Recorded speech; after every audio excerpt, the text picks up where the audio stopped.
porque ele era um dos jovens que seguiam as profecias de Isaías, que tratava-se de Cristo, de Jesus. E eles assim procuravam saber, mediante as profecias da época, quem era Jesus. E lá no livro de João, no capítulo 1, fala-se disso, de que dá a entender que Filipe, ele era um dos que andavam junto de João Batista. Porque quando João Batista ele estava pregando no Rio Jordão, a Bíblia nos fala que quando ouviram falar de Jesus, alguns discípulos de João Batista foram lá até Jesus para saber quem ele era realmente. E aqueles já ficaram com Jesus. E em seguida, Jesus vai lá no Rio Jordão e João Batista fala: eis aí o Cordeiro de Deus que tira o pecado do mundo. Aleluia. E justamente nessa palavra-chave é onde aparece Filipe e Jesus o convida, o chama Filipe, e Filipe era da cidade de Pedro. E logo depois Filipe vai lá e vai procurar Natanael para ver quem era Jesus, dizendo que tinha achado o Messias. E Filipe era esse rapaz empolgante, inspirado, né? E muito atento às coisas de Deus. E nesse texto de Atos nos fala algo muito importante. Nós vamos fazer essa leitura compassadamente, né? É como eu sempre digo, é que nem um banquete. Nós temos que saborear, mastigar, ler com calma, ver para procurar entender a palavra de Deus.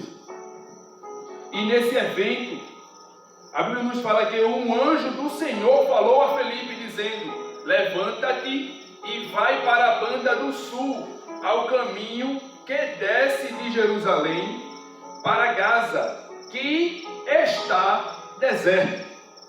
Logo de cara nós nos deparamos com essa visão, podemos dizer, com esse mandato, né? Que se a pessoa não estiver em comunhão com Cristo, não segue. Porque como é que o Espírito Santo, vamos dizer assim, o Espírito do Senhor, um representante direto de Deus, manda Filipe ir para um lugar deserto? Deserto não tem nada. Deserto muitas das vezes é tratado como um lugar de prova, um lugar deserto, que não tem ninguém, que não tem nada. E daí nós vemos que Filipe, ele é uma pessoa que obedece ao mandato do Espírito de Deus e vai. E mesmo sabendo que lá iria estar deserto.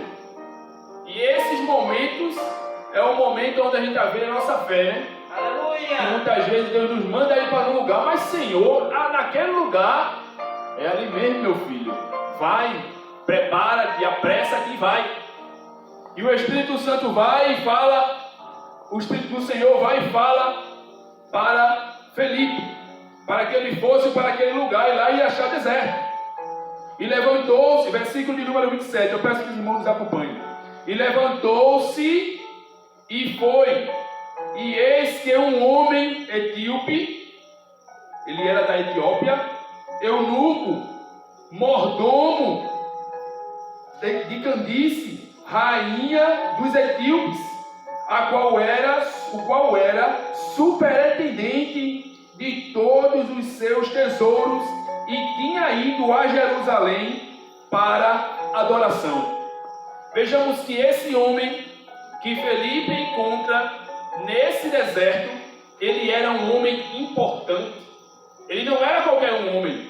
Ele guardava um tesouro, ele tinha uma posição de destaque no reino dessa rainha. E aí é onde nós vemos que Deus começa a pegar os pequenos para ensinar aos grandes. E nós vemos que esse homem, ele era religioso, porque ele estava lá no evento em Jerusalém da adoração, aonde praticamente ia a elite, a nata, os conhecedores, os entendedores da lei e da leitura.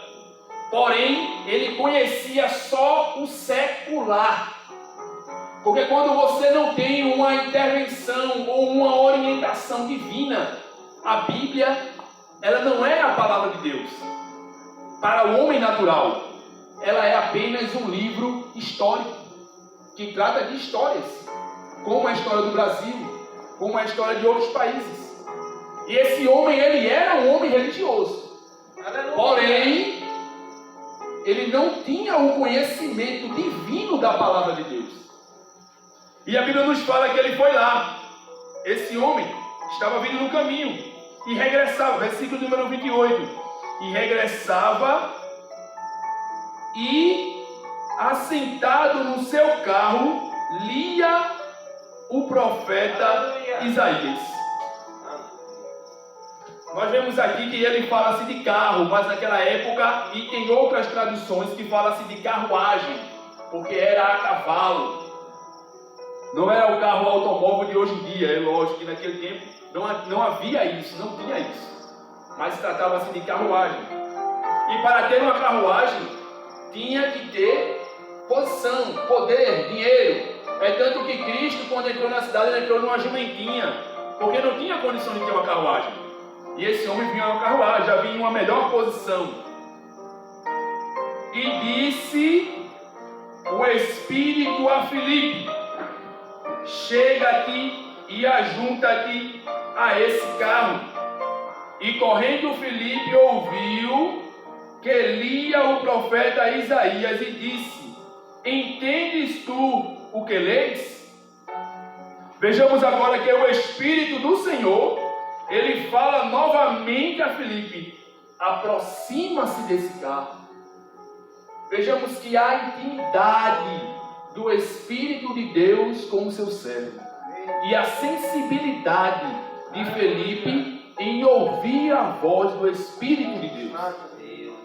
E novamente ele obedece. E ele se aproxima daquele carro.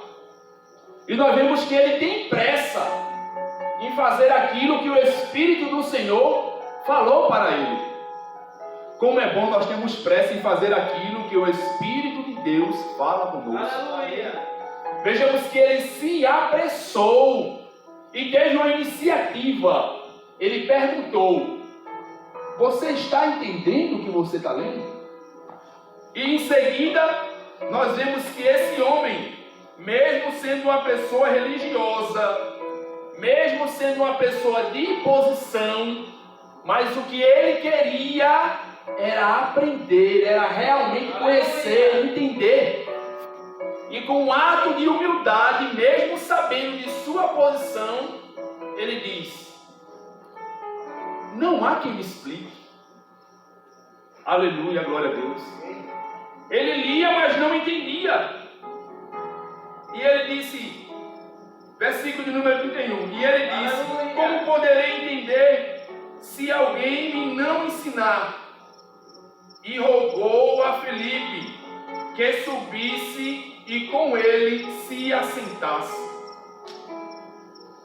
E o lugar da escritura que lia era este: foi levado como ovelha para o matadouro, e como esta mudo o cordeiro diante do que o tosquia, assim não abriu a sua boca.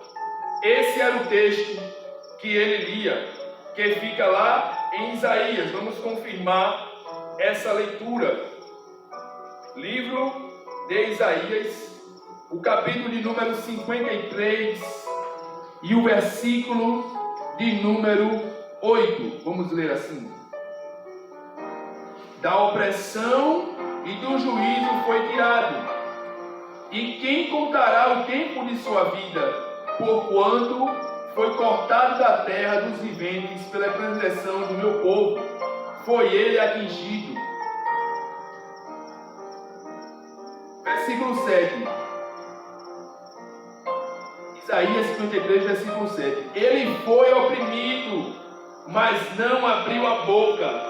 Como um cordeiro foi levado ao matadouro, e como a ovelha muda perante os tosqueadores, ele não abriu a boca. Aleluia. E nós vemos no versículo mais à frente que ele pensava que Isaías falava de si mesmo. Ele não entendia que Isaías estava tratando de Cristo, do sofrimento dele na cruz, da projeção de Cristo para perdoar o nosso pecado.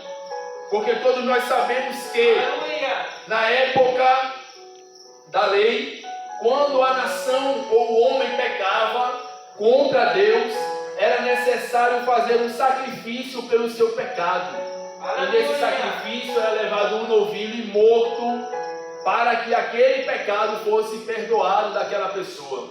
Porém, com a vida de Cristo, ele se doou, fazendo assim um sacrifício para todos os homens da face da terra. Aleluia! Para se cumprir a palavra que estava escrito, como por um homem entrou o pecado, e por um homem o pecado foi sarado. Glória. Aleluia! E vejamos que ele chega e ensina aquele homem. Então Filipe, versículo de número 35. Então Filipe, abrindo a boca e começando nesta escritura, lhe anunciou a Jesus. Explicou para ele que tratava-se de Jesus. E ele não estava entendendo. Mas a partir desse momento, a Bíblia nos mostra e nos revela que ele passou a entender de que tratava que era Jesus. Aleluia. Todos da face da terra, ninguém vai ser tido por inocente. Todos um dia vai se lembrar destas palavras, que foi falado de Jesus. Ninguém vai ter a desculpa naquele grande dia de dizer: eu não ouvi falar de Cristo. Porque Deus, Ele é tão justo que deixa você plantar o que quiser. Aleluia. É tão bom, quer dizer. Ele é tão bom que Ele deixa você plantar o que quiser. Mas Ele é tão justo que faz você colher o que plantou. Isso é certo. Naquele grande dia não vai ter desculpa. Porque onde você estiver, Deus sempre vai enviar alguém para lhe ensinar a respeito da salvação, a respeito do sacrifício. Vejamos que Deus tocou na vida de Filipe, falou diretamente com ele para que ele fosse para um deserto, um lugar que era deserto, para salvar, vamos dizer assim, uma alma. Era só esse homem que estava passando por ali. Essa era a missão de Filipe. Era explicar esse texto para este homem a respeito de Jesus. Essa era a missão de Filipe. E vejamos que ele vai lá e ensina. E Deus já prepara tudo. Vai tudo sendo preparado. Indo eles no caminho, versículo número 36. Chegaram ao pé de alguma água. E disse o eunuco: eis aqui água. Quem impede que eu seja batizado? E disse Filipe: é lícito se crês de todo o teu coração. Aleluia! Tem que crer de todo o coração. Para que o batismo venha a ser o verdadeiro batismo, a morte do velho homem e o nascimento de uma nova criatura. Tem que crer de todo o coração. Porque se não crer de todo o coração, você apenas mergulhou em uma piscina ou mergulhou em uma poça de água. Tem que crer de coração. E nós vemos que esse homem, ele creu. E vejamos a seguinte expressão: e disse o eunuco: eis aqui águas. Quem impede que eu... E ele disse Filipe: é lícito se crês de todo o coração. E respondendo ele disse: creio que Jesus Cristo é o Filho de Deus. E mandou parar o carro. E desceram ambos a água, tanto Filipe como o eunuco, e o batizou. E quando saíram da água, o Espírito do Senhor arrebatou a Filipe, e não o viu mais eunuco e jubiloso continuou o seu caminho. Aleluia. Vejamos que Deus ele preparou todo o processo. Foi até lá em Filipe. Eu tenho uma obra para realizar contigo. É lá no deserto. Vai ser assim, é nesse caminho, voltando de Jerusalém, passando em Gaza. E Filipe foi seguindo as instruções do Espírito. Chegando lá, Filipe, esse é o carro, se aproxima. Vai lá e fala. E ele foi lá, se aproximou. Perguntou. E vejamos todo o processo. Em seguida ele entrou no carro com aquele homem e começou a tratar de Jesus. Em seguida Deus já providenciou aquelas águas e o homem quis ser batizado. E após aquele batismo ele creu de todo o coração. E ali concluiu a missão de Filipe. Aí nos fala que ali ele foi transportado de um lugar para o outro. E detalhe, meus amados irmãos, esse período aqui é o mesmo período que nós vivemos. Porque nós sabemos que a Bíblia em si, ela houve 3 dispensações. A dispensação do Pai, onde Deus, ele criou todas as coisas diretamente. E Deus disse, houve luz e houve luz. Não é isso? E Deus disse, haja seres na terra e houve seres na terra. E Deus, ele tratava com o povo diretamente. Assim como tratou com Moisés. E Deus estava sempre à frente do povo. Quando o povo se desviava, o próprio Deus dava a sentença. Passou-se aquela fase e agora nós vemos que Deus, ele enviou o seu Filho amado. E todas as coisas eram tratadas com Jesus. Nessa fase era a dispensação do Filho, a dispensação do Pai, a dispensação do Filho, onde Cristo estava tratando diretamente com o seu povo. E a dispensação do Espírito Santo, que foi quando Jesus subiu ao céu, nos deixou a promessa de que ele iria, mas iria deixar um Consolador. Glória a Deus. Alguém para estar conosco lado a lado, nos ensinando. Por isso que há momentos que eu digo que é o Espírito Santo, porque nesse período, Cristo já tinha vindo, já tinha sofrido, já tinha subido ao céu e nos deixado a promessa. E aqui, nesse período de Filipe, era o período da dispensação do Espírito Santo. E esse homem, ele abriu os olhos, ele aceitou a Cristo, aproveitou a sua oportunidade, aprendeu, descobriu o que até então ele procurava entender, mas não conseguia. E tem palavra que muitas vezes é assim: procuramos entender, mas não conseguimos. Mas aqui é onde a mente se abre. E é onde o homem vê que precisa, que necessita desse perdão, dessa fé em Cristo. Porque sem ela não vai chegar a lugar algum. Tem que ter essa fé. E essa é a maior esperança do crente. Esse é o nosso consolo. De um dia aí morarmos com Cristo para sempre. Aleluia. E a Bíblia diz que lá só vai ter paz. Lá só vai ter alegria. Vamos confirmar essa parte, essa consolação no livro de Tessalonicenses. Podemos acompanhar. Tessalonicenses, o capítulo de número 4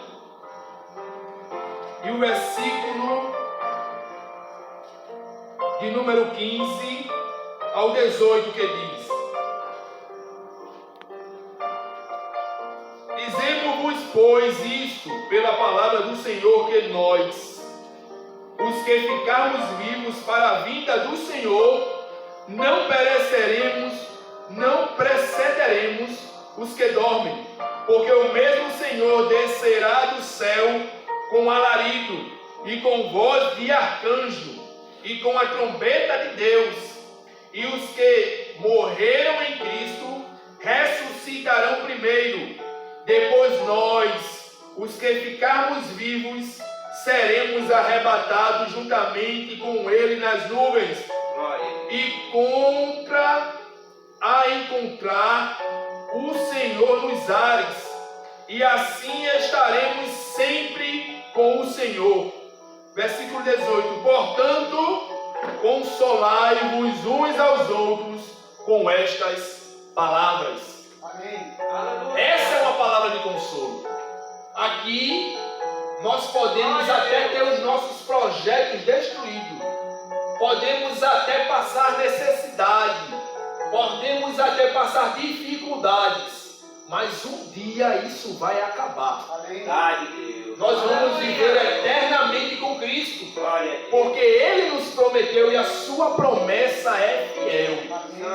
E nesta noite, não tenha dúvida, você que ainda não tomou sua decisão para Cristo, Ele está aqui te dizendo: vem, meu filho, o meu desejo é te levar com a minha igreja para vivermos eternamente, sem pranto, sem dor, sem preocupação, sem separação entre pai e filho, entre filho e pai, entre irmão e irmã, entre parente, porque lá nós vamos viver eternamente com Ele. Essa é a sua promessa. Se você nessa noite sentir o desejo de aceitar a Cristo, de querer se tornar uma nova criatura, aproveite hoje, porque o dia de amanhã só a Deus pertence. Essa promessa pode acontecer em qualquer momento. É a qualquer momento que a vida de Cristo pode acontecer. E seria ótimo se todos nós pudéssemos subir. Mas nós sabemos da pura realidade que alguns vão e outros vão ficar. E ai dos que vão ficar, porque vai ser triste aqui na terra. Mas essa promessa serve para nós consolação. Consolar-vos uns aos outros com essas promessas. Amém? Eu agradeço a oportunidade em nome de Jesus. Amém. O irmão Cleito, aleluia, já fez o convite. Se tem alguma pessoa que queira seguir a Cristo, aleluia, que levante sua mão, que queira mudar de vida, que queira reiniciar a si mesmo, as coisas do mundo, e vir agradar mais a Deus, e levar uma vitória para a sua família. Se quiser seguir a Cristo, que levante sua mão para nós fazer uma oração. E se não tem, que Deus abençoe, fique vindo, ouvindo a palavra. Glória a Deus. E eu agradeço já a todos que vieram. Agradeço o irmão que recebeu o convite. Os nossos irmãos que são de casa, o irmão Tiago já vem direto. Que Deus abençoe. E vocês todos, irmãos. O irmão Márcio vai encerrar, aleluia, o trabalho com oração. Desde já, todos os irmãos sabemos que na quinta-feira nós temos a nossa consagração, nossa ida ali para nós orar. Então, os irmãos, terça-feira nós estamos ali, na quinta-feira tem culto, certo? Então todos os irmãos estão convidados para nós ir. Às 8 horas nós estamos esperando todos os irmãos para nós ir fazer a nossa oração e pedir a Deus para nos abençoar. O irmão Márcio está com a oportunidade. Glória a Deus, vamos colocar de pé, louvado seja o nome do Senhor. Oremos. Maravilhoso Deus e eterno Pai, até aqui o Senhor nos abençoou, Deus. E somos gratos pela palavra, Senhor, pelos louvores, Senhor, pelas oportunidades que o Senhor permitiu nesta noite, Deus. Senhor, neste momento quero eu colocar cada um dos teus filhos que vieram até este lugar ouvir a tua palavra, Deus. Tu vinha dar uma noite de descanso com paz, Senhor, tranquilidade, Senhor. Que amanhã vemos estar todo aptos a trabalharmos, Deus. Senhor, toma, Senhor, o coração, o Senhor, sonde e esquadrinho de cada um, Senhor. Que aqui foi feito, Senhor, eu creio a tua vontade, Deus. E assim, Deus, muito obrigado, Senhor, porque o Senhor esteve da primazia até o término deste culto, Senhor. E assim eu e o teu povo te agradecendo, Deus. Muito obrigado, Pai, por tudo. Amém, Jesus. Amém.